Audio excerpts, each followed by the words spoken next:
Morning, gentlemen. Well, it's been about 6 months since I've seen most of you.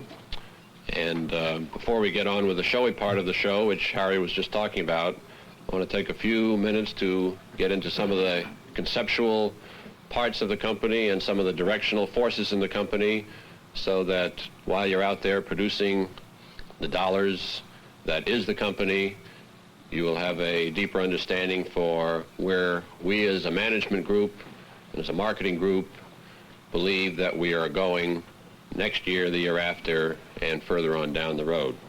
Of this kind, and our service is certainly something that is new and fresh, as any of you who deal with us know. We know that marriages are made in heaven, but some of them are made there in an awful big hurry. Before I talk to you about diamonds in particular, we have groups that come in here and we talk to them about the basics, you know, color, cut, and clarity. I find through the years that before we actually get into the mechanics of grading, I like to show some diamonds around, and it sort of puts the people in the mood. It's boring, it's nil. It's like being a robot after a while. You're doing the same thing day in and day out.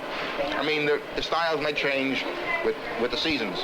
One day it can be a flat shank, it can be a round, it can be squared, but as a rule, factory work is very boring because you're not meeting new faces. You're not on the outside. Like in sales, you're meeting people, you're talking to people, you're in a different environment.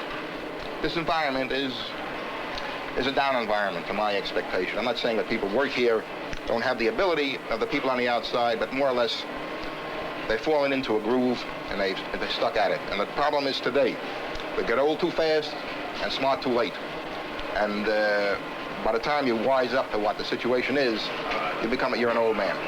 If you don't make your move by the time you're 30 or 35, you're not going to make it anymore. How old are you? 44. How old? 44. Do you feel like an old man? Not in my particular field, but on the outside. Yes, I'm better off reading the joke book.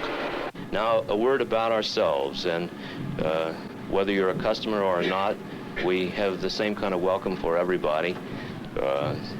We're glad to have you with us, and you'll see as you go through here that we are the only company. What do you see as the most pressing and important social? I'd say the problems of the cities, modern social and human problems, slums, and social imbalances,